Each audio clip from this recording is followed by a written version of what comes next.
Born into a world dominated by men, Queen Teuta defied convention and rose to become one of the most formidable leaders of her time. From her early days in Illyria to her epic clash with the mighty Roman Republic, Queen Teuta's story is one of resilience, defiance, and the enduring power of the human spirit. Born in the rugged terrain of ancient Illyria, a region located along the eastern shore of the Adriatic Sea, Teuta's early life remains largely obscured by the passage of time. However, it is her courageous reign as queen that has etched her name in the annals of antiquity. Illyria, a land of rugged mountains and long coastlines, was home to a fiercely independent people known for their seamanship and warrior spirit. It was within this turbulent landscape that Queen Teuta rose to power, inheriting the throne against a backdrop of political intrigue and external threats. As a woman in a male-dominated society, Queen Teuta faced great challenges from the start. The reign of Queen Teuta marked a period of expansion and consolidation for Illyria, as she sought to secure Illyrian dominance in the Adriatic Sea and secure her kingdom's position as a regional power. Its naval ambitions brought it into direct conflict with neighboring powers, especially the burgeoning Roman Republic, whose growing influence posed a threat to Illyrian sovereignty. In a bold display of determination, she rejected Roman demands for submission, choosing instead to confront Rome's might head-on. What ensued was a clash of the Titans, as Queen Teuta and her Illyrian forces waged a fierce naval campaign against the Roman Republic, testing the limits of Roman power and endurance. Illyria, located along the eastern coast of the Adriatic Sea, was a region characterized by rugged terrain, abundant natural resources, and a strategic maritime position. Bordered by the Dinaric Alps to the east and the Adriatic Sea to the west, Illyria included a diverse group of tribes and city-states, each vying for supremacy in the turbulent political landscape. Geopolitically, Illyria served as a crucial crossroads between the eastern and western Mediterranean, facilitating trade and cultural exchange between Greek colonies to the south and Central European tribes to the north. Throughout antiquity, Illyria's geopolitical importance was underscored by its status as a maritime power. Illyrian sailors were known for their sailing and seafaring skills, dominating the waters of the Adriatic and exerting control over the main sea trade routes. This naval prowess enabled Illyria to amass considerable wealth and influence, as it used its control of the seas to extract tribute from passing ships and establish lucrative trade networks with neighboring regions. However, Illyria's strategic position also made it a target for expansionist powers seeking to extend their reach into the Adriatic.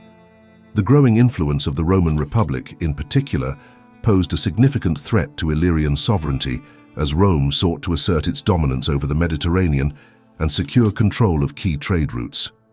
Against this backdrop of geopolitical intrigue and shifting alliances, Queen Teuta emerged as a formidable leader, determined to protect Illyrian interests and protect her sovereignty in the face of external threats. Her reign would symbolize both the endurance of the Illyrian people and the enduring struggle for autonomy in the ancient Mediterranean world. Little is known about Queen Teuta's early life and education, as historical records from ancient Illyria are scarce. However, it is believed that she was born into a noble family within the Illyrian tribes, probably in the second half of the 3rd century BC.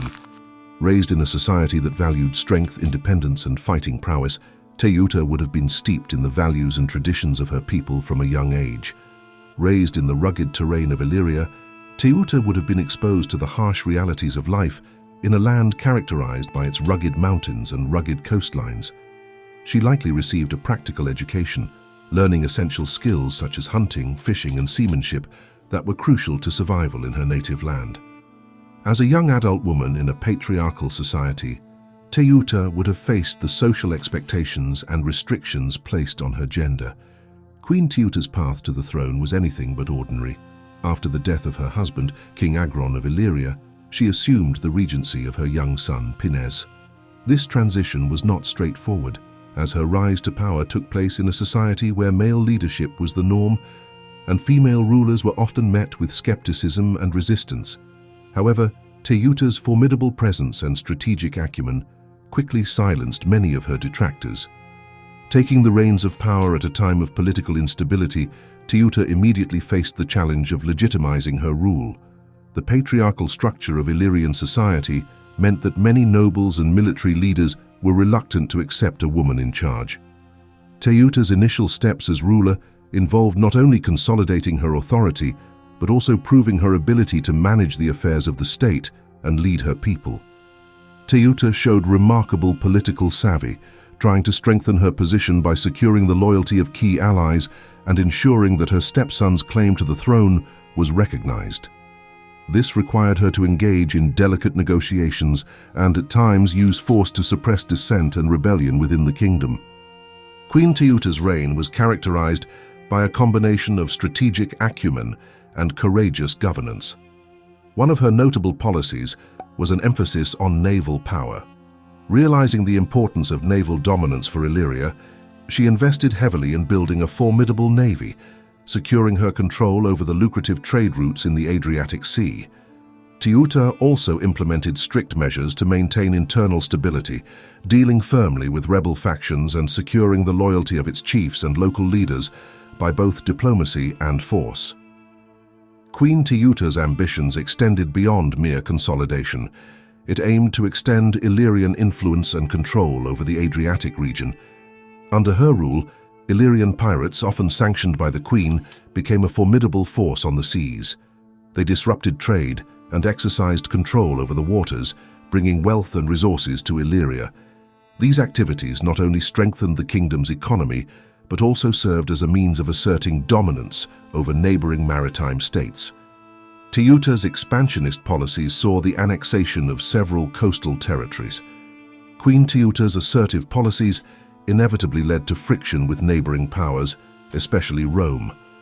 Initially, her relationship with Rome was characterized by tensions and mutual suspicions. The Roman Republic, expanding its influence throughout the Mediterranean, saw the aggressive naval strategies of Teuta and the activities of Illyrian pirates as direct threats to their commercial interests. Diplomatic efforts to curb Illyrian piracy met with little success, as Teuta remained determined to defend Illyrian sovereignty and maritime dominance.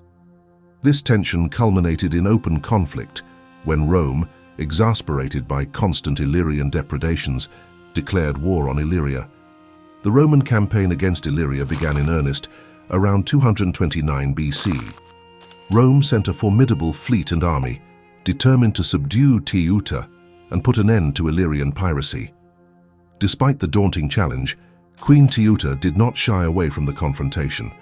Demonstrating her characteristic defiance, she mobilized her forces and prepared to meet the Roman threat head-on.